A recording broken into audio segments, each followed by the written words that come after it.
सुल्तान ने जब ठान लिया कि असरा को सबके सामने पागल प्रूफ करना है तो उसने ऐसा कर भी दिखाया। वो असरा को मेंटली इतने टॉर्चर्स देता है कि असरा वाकई ही गायब दिमाग होती जा रही है। सुल्तान की माँ, जो पहले सुल्तान की बजाय असरा का ही साथ देती थी और यही कहती थी कि सुल्तान ही कुछ गलत कर रहा है जिसकी सज़ा असरा को भुगतनी पड़ रही है, अब तो वो भी सुल्तान को कह देती है कि तुम तो ऑफिस चले जाते हो, घर में मुझे ही इसको झेलना पड़ता है। असरा अक्सर नींद से उठती है और इसको वहम होता है कि बाहर घंटी बज रही है और फटाफट दरवाजे पे पहुंच जाती है, हालांकि कोई घंटी नहीं बजी होती। और तो और कल इसने अलमारी में कपड़े रखने थे पर किचन में आ गई और फ्रिज का दरवाज़ा खोल के रखने लगी थी, इतनी गायब दिमाग हो चुकी है। इधर सुल्तान अपनी कीमती घड़ी जो ऑफिस वालों ने उसको गिफ्ट दी थी वो भी असरा को पकड़ाता है कि ये कहीं संभाल के रख दो, और उसके बाद देख लेता है जहां असरा ने संभाली है वहां से उठा लेता है और छुपा देता है। फिर असरा से कहता है कि मैंने तुम्हें घड़ी दी थी, वो तो मुझे उठा के ला दो। असरा उसके बाद सारी जगह छान मारती है लेकिन कहीं नहीं मिलती और कहती है कि मैंने इसी ड्रॉर में ही रखी थी, मुझे याद है, लेकिन यहाँ पे अब मौजूद नहीं। अब सुल्तान के घर वाले तो कंफर्म यही कहेंगे कि असरा वाकई ही अपना दिमागी तवाज़ुन खोती जा रही है। वैसे तो अव्वल समझ नहीं आती, असरा इतने अमीर घर से आई है, आगे सुल्तान के घर वाले भी अच्छे खासे खाते पीते हैं, इतने कोई भूखे तो नहीं।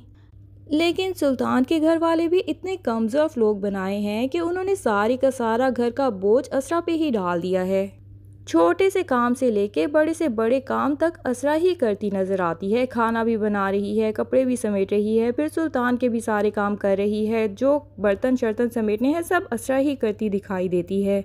भाई आप लोग इतने अच्छे घर के लोग हैं, आप कोई नौकर ही अरेंज कर लें, और अगर आप नहीं भी कर सकते तो असरा का भाई जो कि इतना अमीर बनाया है, अपनी बहन से इतनी मोहब्बत भी करता है, वही एक नौकरानी असरा के सास ससुराल में भेज देता जो असरा की थोड़ी बहुत हेल्प तो करवाती। अब अगर ऐसे किसी अच्छे खासे इंसान को भी इतने सारे घर की ड्यूटीज़ दे दी जाएं, फिर उसको छोटी छोटी चीज़ें भी संभाल के रखने के लिए कहा जाए, तो वाकई ही इतना गायब दिमाग हो जाएगा कि वो चीज़ कहाँ रख के भूल जाएगा, कोई भी नहीं जान सकता। लेकिन यहाँ तो खैर सुल्तान की चालाकी ही है कि वो बिला वजह असरा को टेंशन दे रहा है और चीज़ें भी गायब कर देता है।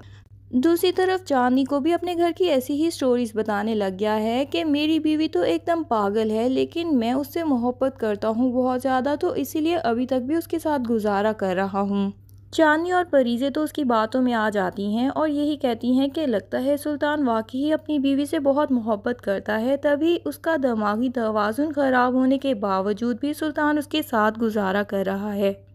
लेकिन नौफल पहचान जाता है कि सुल्तान जैसे आदमी अपने अलावा किसी भी और इंसान से मोहब्बत कर ही नहीं सकते।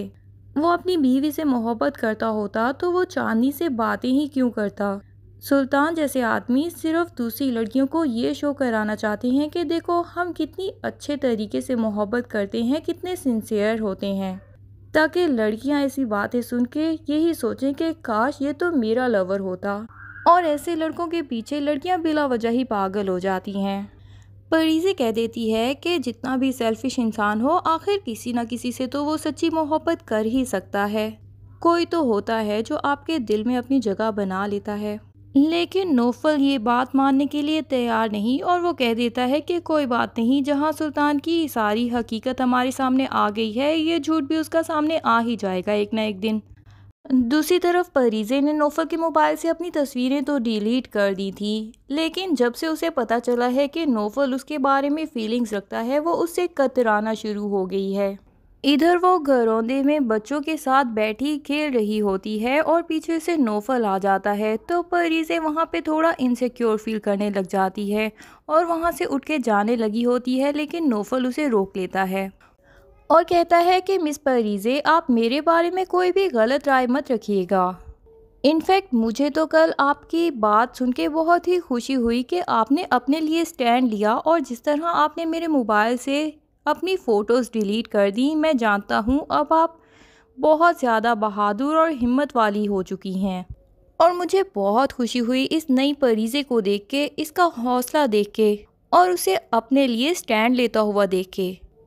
یہ باتیں سن کے پریزے کا بھی دل پگھل جاتا ہے اور وہ کہتی ہے کہ ایکچولی نوفل سر، میں آپ سے معافی مانگنا چاہتی ہوں، یہ سارا کانفیڈنس دیا ہوا تو آپ کا ہی ہے۔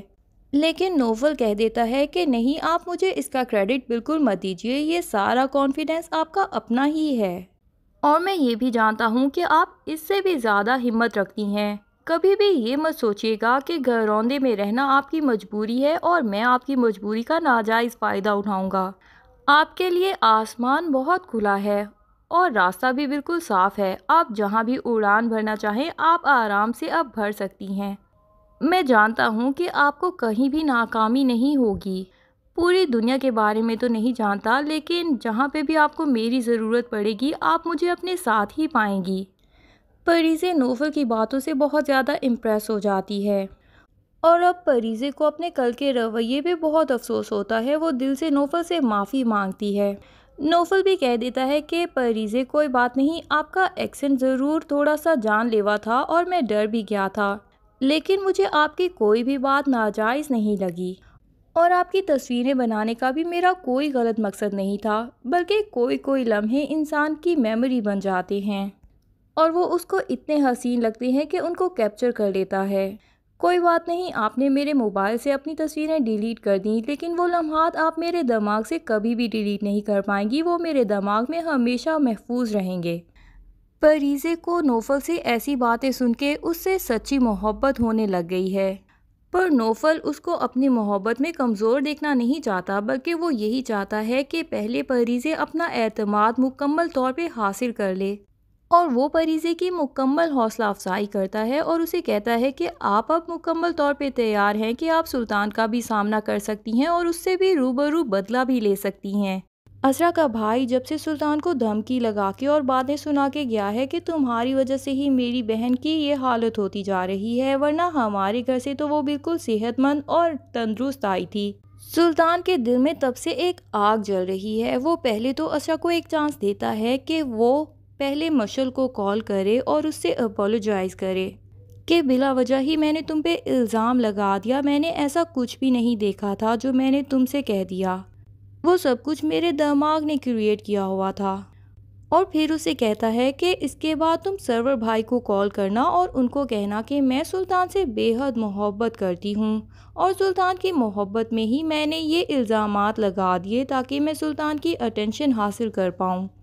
اسرا کافی سوچتی ہے، پھر اس کو یاد آتا ہے کہ اس نے وہ میسیجز اپنی آنکھوں سے دیکھے تھے اور سلطان کافی عرصے سے اس کو ایسی باتیں کر رہا ہے کہ وہ اس کو شک میں مبتلا کرنا چاہتا ہے۔ اس کا دل بھی یہی کہتا ہے کہ سلطان میرے ساتھ کوئی چالاکی کر رہا ہے، اسی لیے اسرا صاف انکار کر دیتی ہے، اور سلطان اس کے بعد سوچتا ہے کہ اسرا تم نے بڑی بیوقوفی کی، تم مجھے بے قصور ثابت کر دیتی اور اس کے بعد میں تمہارا پیچھا چھوڑ دیتا، لیکن اب تو میں تمہیں سب کے سامنے پاگل قرار دے کے ہی رہوں گا۔ اب کیا سلطان اسرا کو پھنسا پائے گا یا اس کے لیے جال بچھاتا بچھاتا وہ خود ہی اس جال میں پھنس جائے گا؟ یہ سب جاننے کے لیے نیکسٹ ایپیسوڈ کا انتظار کیجیے۔ تب تک کے لیے اللہ حافظ۔ ویڈیو پسند آئے تو لائک اینڈ کمنٹ ضرور کر دیں اور چینل کو سبسکرائب کرنا نہ بھولیے۔ Thank you.